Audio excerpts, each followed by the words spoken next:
ฟังเอาเนื้อหน้าเน้นมันโหลดพวกเขาอย่าไปสนใจเสียเวลา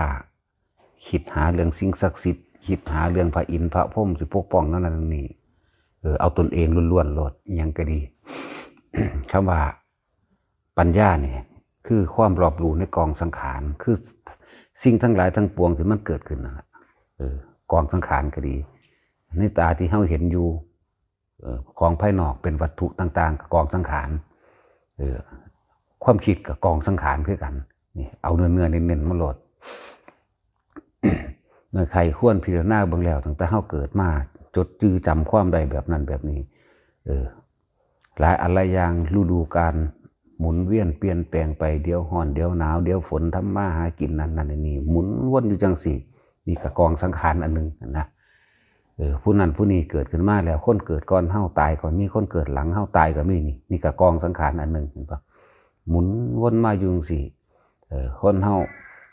งมง่ายย่านตายย่านบ่รวยย่านบ่รอย่านบ่สวยย่านนั่นย่านนี่ย่านบ่มีย่านบ่ดีย่านบ่เป็นสารพัดตั้งแต่ดิ้นรนขวนขวายไปหาสิ่งนั้นสิ่งนี้เข้ามาเพื่อสิให้ปกป้องเจ้าของเพื่อสิเสริมเจ้าของเองให้เจ้าของมีคนมาหักมาเมตตาเพื่อให้เจ้าของได้ดีมีเป็นรวยแบบนั้นแบบนี้สารพัดนี่ก็ปัญญาคือความรอบรู้ในกองสังขารสุดท้ายเขาก็เห็นตัวเองน้องออกมาตัวเองหิวห้อนหนาวจากได้นั่นจากเป็นนี่เจ็บไข้ป่วยทั้งสี่หมุนเวียนกันไปกันมาอยู่นี่มีแต่ความบ่เที่ยงแท้แน่นอนจากอันจากอย่าง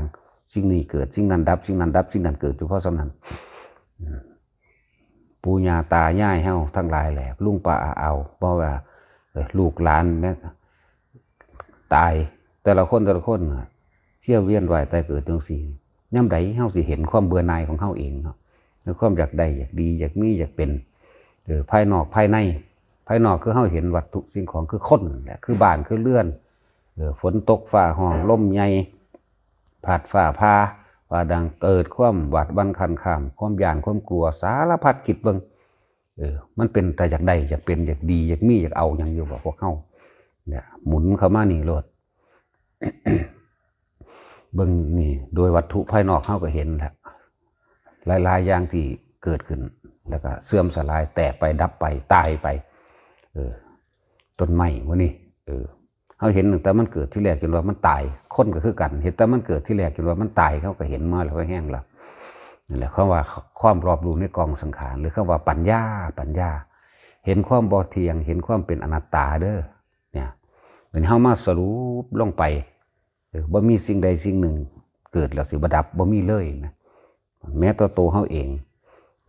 เฮาก็เที่ยวไข่เที่ยวห่อนเที่ยวหนาวเที่ยวเจ็บปวดเที่ยวป่วยเที่ยวเศร้าอยู่เพราะสำนี้หมุนไปบุญมาอย่างนี้สุดท้ายเฮาบ่หนีพ้นอยู่สิ่งหนึ่งคือตายนี่เนี่ยตัวนี้แน่นอนอยู่แล้วบ่มีผู้ใดหนีพ้นได้เนาะนี่คิดไปแหละจิตสรุปลงจนเกิดเป็นสัมมาทิฏฐิมีความเห็นถูกต้องโดยตามความเป็นจริงสัมมาทิฏฐิความเห็นถูกต้องตามความเป็นจริงเด้สัมมาทิฏฐิเนี่ยถูกต้องโดยธรรมธรรมก็คือความจริงถูกต้องตามความเป็นจริงที่มันมีที่มันเป็นมันเป็นจังสี่ของมันมาบ่ว่าไผก็สร้างเพราะว่าทุกสิ่งทุกอย่างล่ะเห็นความถูกต้องตามความคิดความดำริมันก็เกิดขึ้นเป็นสัมมาทิฏฐินำกันคิดยังก็คิดถึงไปตามความเป็นจริงทุกสิ่งทุกอย่างเกิดขึ้นแล้วดับเป็นอนิจจังเป็นอนัตตาเบิดสุอันสุแนวแต่เรายังถ้าเห็นถูกต้องตามความเป็นจริงเรียบร้อยแล้วเนี่ยเรียกว่าสัมมาทิฏฐิอันบริบูรณ์สัมมากัปโปวาจากัมมันโตอาชีววายโมสติเนี่ยระลึกยังก็ระลึกถึงตามความเป็นจริงเหลืออยู่ตัวหนึ่งคือสมาธิแบบนี้เนี่ยเฮาเห็นแหละหลายๆอันหลายๆอย่างเฮาบ่อาจสามารถลืมได้คือสัญญาอารมณ์ความรู้สึกต่างๆต่างหากอันนี้เด้อพูดถึงว่าเฮาสิเอาเรื่องของปัญญาคือความรอบรู้ในกองสังขารเมื่อเห็นไปตามความเป็นจริงแล้วทุกสิ่งทุกอย่างเกิดเท่าใดตายเท่านั้นดับเท่านั้นบ่มีสิ่งใดจีรังจังยืนเลยแต่ว่าอารมณ์ความรู้สึกของเฮาที่เคยมีผ่านมาคิดถึงผู้นั้นคิดถึงผู้นี้เกลียดผู้นั้นฮักผู้นี้หลายอะไรอย่างที่มีความหวังจังซี่ทั้งที่ปัญญาคือ การมองเห็นทะลุแล้วว่าเป็นอนิจจังอนัตตาโลกนี้เป็นอนิจจังอนัตตาทุกอย่างแล้วเหตุจังใดเฮาสิระงับความคิดของเจ้าของใดบ่ให้มันไปมีคิดถึงอดีตบ่ให้มันอยากได้อยากดีอยากมีอยากเป็นนะเนี่ยก็เลยเมื่อมันเห็นถูกต้องแบบนี้แล้วก็พยายามที่จะทำสมาธิบัดนี้คือทำให้จิตตั้งมั่นระลึกนึกถึงตามความเป็นจริงได้หรือปุ๊บก็ทำสมาธิ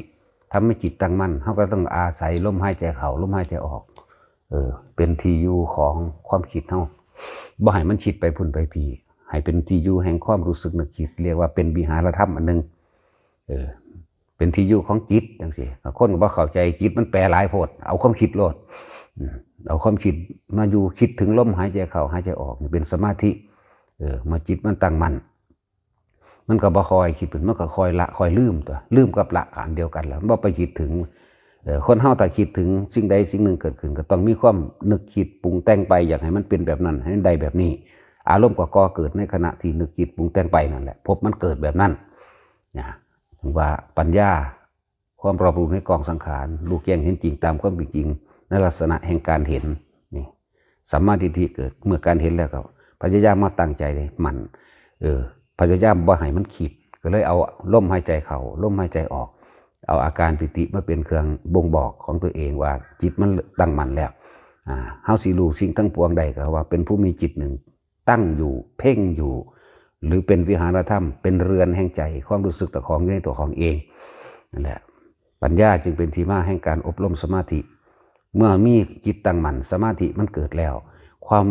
คนเฮาถ้าบ่โลภบ่อยากได้หยังเลยจิตตั้งมั่นในลมเข้าลมออกนี่มีอาการปิติเกิดนี่นะ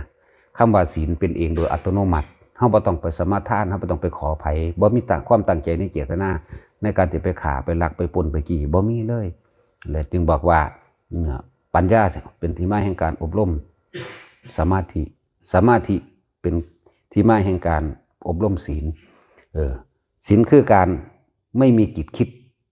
บ่มีความคิดจักนิดจักหน่อยหนึ่งเลยเพราะว่าบ่มีความอยากใดเด้ในการเบียดเบียนทำร้ายให้ผู้ใดผู้หนึ่งเสียชีวิตและทรัพย์สินตลอดทั้งคนและสัตว์นะมันก็เป็นความบริสุทธิ์3ปัญญาสมาธิศีลศีลนั้นเฮาบ่ได้ไปงดเว้นดอกว่ามื้อนี้กูสิอดเอากูสิมาทำศีล8ศีล5กูสิบ่ฆ่าสัตว์กูสิบ่นั่นบ่นี่ก็ว่าไปนั่นแหละเลยว่านี่ให้ทุกคนมาร่วมรัดสรรเอาโลดปัญญาอธิบายฟังแล้วแปลความรอบรู้ในกองสังขารมีสัมมาทิฏฐิเป็นที่เดินทางตามแล้วสมาธิทำจิตตั้งมั่นเพ่งอยู่ในสมถะหรือวิปัสสนาคู่กันหรืออื่นว่าทรงฌานนี่เพื่อหยังเพื่อสิสังเกตความคิดบ่ให้มันไปบ่แม่นเข่าแต่ว่าเป็นการทรงมันสิเข่ามันสิทรงกับอันนี้ขึ้นอยู่กับประสบการณ์ของไผของมันส่วนคำว่าศีลเมื่อใดก็ตามที่เฮาอยู่ในลมหายใจเข้าออกศีลก็เป็นเองร่วมมรรคมีองค์8อยู่ที่อานาปานสติร่วมบารมีทั้ง10อยู่ที่อานาปานสติคือรู้ลมเข้ารู้ลมออกร่วมศีลร่วมสมาธิร่วมปัญญาทั้งเบิดแล้วก็คืออยู่ที่ลมหายใจเข้าลมหายใจออกโดยบ่ได้คิดนึกถึงสิ่งอื่นอีก มันสิคิดนึกมันก็จับได้ทันตัวของเฮาบ่ได้เข้าเฮาทรงไว้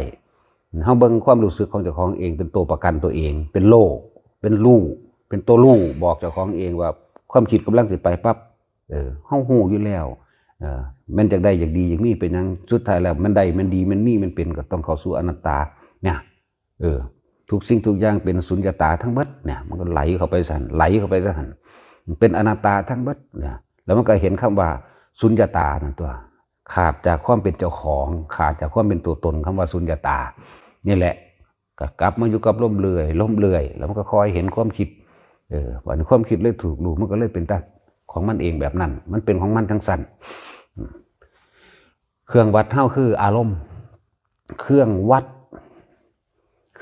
ตัวเองเด้ออารมณ์ความรู้สึกในความพอใจและไม่พอใจเกิดขึ้นไม่ได้นี่คือเครื่องวัดตัวเองมันสิดับเป็นชั่วเป็นคณะของมันไปเองดอกรู้ท่านปั๊บดึงกลับมารู้ท่านปั๊บดึงกลับมาท่านยังท่านความคิดก็เลยว่าให้ทุกคนทรงฌานเพ่งอยู่ในอารมณ์อันเป็นหนึ่งทรงฌานก็เลยล่มอารมณ์อย่างลมหายใจนี่กับอาการปิติเป็นเครื่องบ่งบอกตัวเองแล้วเราไม่ต้องไปสนใจในว่านั่นอันนี้สินั่นว่าไปสนใจมันอันนี้จังสัน สิ่งศักดิ์สิทธิ์เสียเวลาในการตอบแนวจังสันนะบางทีก็ล่ำค้านเลยโอ้ยภาษาแนวจังสี่ก็สิมาให้กูตอบเนาะเทวดามีจริงไหมพญานาคมีจริงไหมจังสีนานี่บ่มีก็สั่งมันไปยังตัวนี้ก็ยังเว้าแล้วคือเมื่อคืนเว้าแล้วไม่เห็นว่ามันสิศักดิ์สิทธิ์อย่างตัวเองตั้งหากล่ะถ้าต้องการความศักดิ์สิทธิ์จริงๆศักดิ์สิทธิ์มันแปลว่าสำเร็จอยู่ในลมหายใจตัวเองให้รู้เถอะนะแต่ว่าห้าเอาเนื้อเอาเน้นเอาแก่นมันโหลดให้ทุกคนเมื่อพิจารณารอบคอบแล้วลงแบบนั้นล่ะลงอนัตตาเบิดละยังก็เลยเหลือแต่ทำสมาธิเพื่อให้จิตตั้งมั่นบ่ให้มันชินในการคิดอยู่แล้วคนนั้นนะว่าตั้งแต่ตื่นขึ้นจนเท่านอนหลับแม้กระทั่งนอนหลับมันก็คิดอยู่แล้วเลยต้องทำสมาธิให้จิตตั้งมั่นในลมนี่แหละสมาธิคือลมเข้าลมออกโลดอย่าไปคิดมากอยู่กับลมนั่นแหละนั่นสิเห็นเราเองดับไปก็ดี ปัจจุบันก็คือลมเข้าลมออกนั่นแหละนั่นแหละคำว่าสติก็คือลมเข้าลมออกแหละไม่ต้องไปสนตัวเองสิรู้เอาเองดอกเองสิรู้เอาเองนั่นแหละปัญญาอบรมสมาธิศีลเป็นเองดอกไ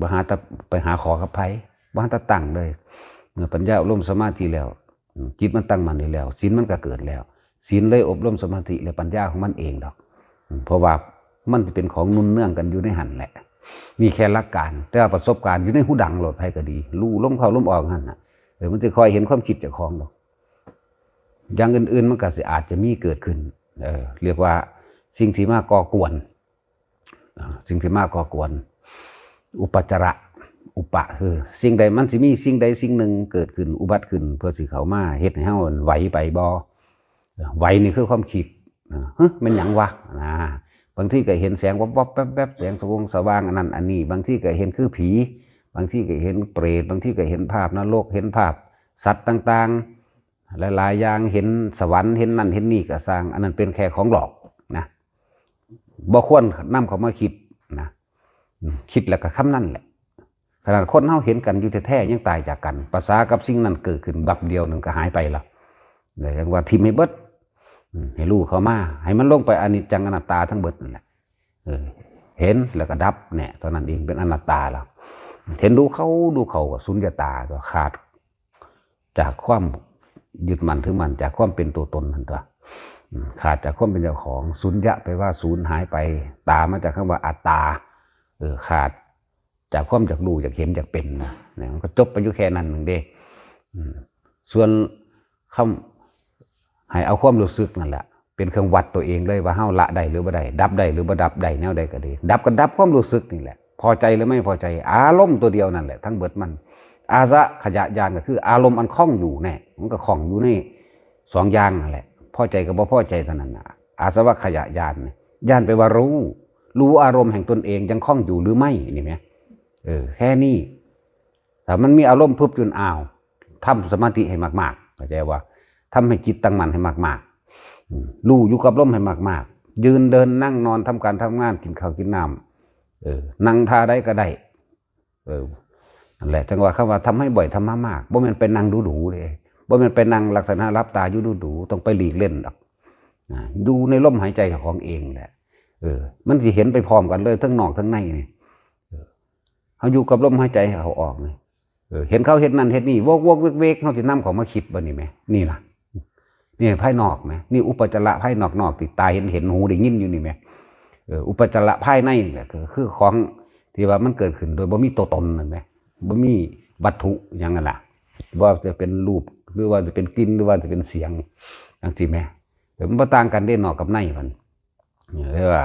ทุกคนสมถะวิปัสสนาเป็นของคู่กันทรงฌานเลยบอกง่ายๆว่าทรงฌานรู้กับลมหายใจนี่อยู่กับลมหายใจอยู่กับอาการปีติอันเกิดระหว่างกลางหน้าผากมันลมหายใจหายกระซางก็อยู่ในความรู้สึกอันนั้นเป็นนิ่มๆนวลๆอยู่ในหน้าผากหรือหัวเจ้าของเองกลางหัวของเองล่ะเห็นอยู่แค่นั้นแหละเห็นไปเห็นมามันเห็นเอาเองดอกมันเป็นเอาเองดอกหลายๆอย่างนะจะไปคิดล่วงหน้าแต่คิดล่วงหน้าก็คิดล่วงหลังนั่นแหละ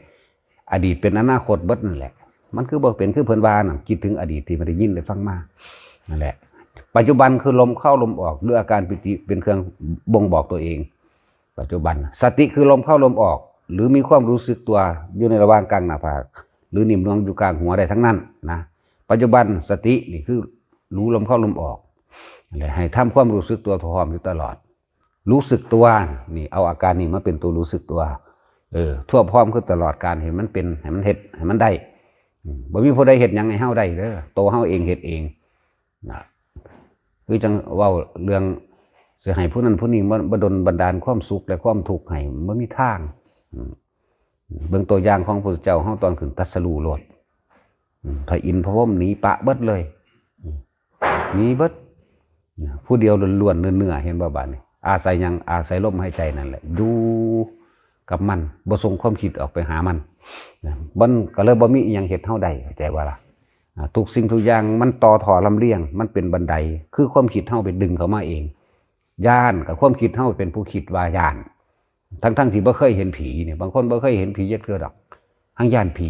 ย่านน้ำหยังย่านน้ำเพราะว่าได้ยินได้ฟังมานั่นสัญญาอารมณ์ความรู้สึกแล้วปรุงแต่งนึกไปเลยย่านล่วงหน้าล่ะเป็นจังซั่นแล้วก็เลยว่าทุกคนอยู่กับสมาธิ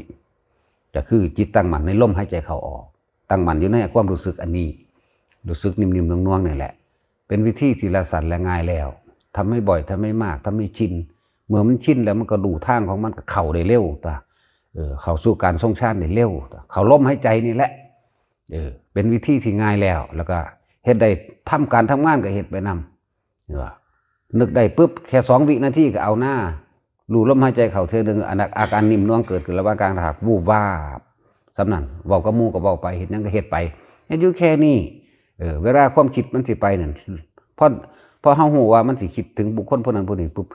ฮู้กับละปั๊บพร้อมกันโลดเด้เกิดรับพร้อมกันปั๊บกับเข้ามานี่โลดเอาความรู้สึกเจ้าของล่ะเป็นเครื่องวัดความคิดสิไปกำลังสิปรุงมันมาปั๊บโลดมันกลับขึ้นมาอยู่ในความรู้สึกโตนี่เองแหละง่ายๆเฮ็ดทำให้บ่อยทำมากมันนั่งมีมักผลรองรับของมันในหั่นแหละมันนั่งมีผลรองรับหรอกมักเป็นต้นคือกำลังเฮ็ดอยู่นี่มักคณะเฮ็ดอยู่นั่นแหละผลมันก็อยู่ในกันนั่นแหละนั่นแหละถ้าว่าทุกคนเอาตัวเองแหละรับรองตัวเองโลดบอกแล้วว่าเอาความรู้สึกในความพอใจและไม่พอใจเอาอารมณ์ความรู้สึกที่พอใจและไม่พอใจเมื่อใดก็สร้างที่มันกระทบกระทั่งกระเทือนอยู่หันแต่ว่ามันบ่มีอารมณ์ความรู้สึกในความพอใจและบ่พอใจอันนั้นแหละเครื่องวัดเจ้าของเองบ่มีผู้ใดมาวัดให้เฮาได้ดอกเงาจังสั่นตัวเองเบิ่งวัดตัวเองตัวกับตัวเองนั่นแหละจักว่าล่ะอะไรจังว่าฝึกโดยตนเองอย่าไปสนอย่างอื่นนะเอาพอ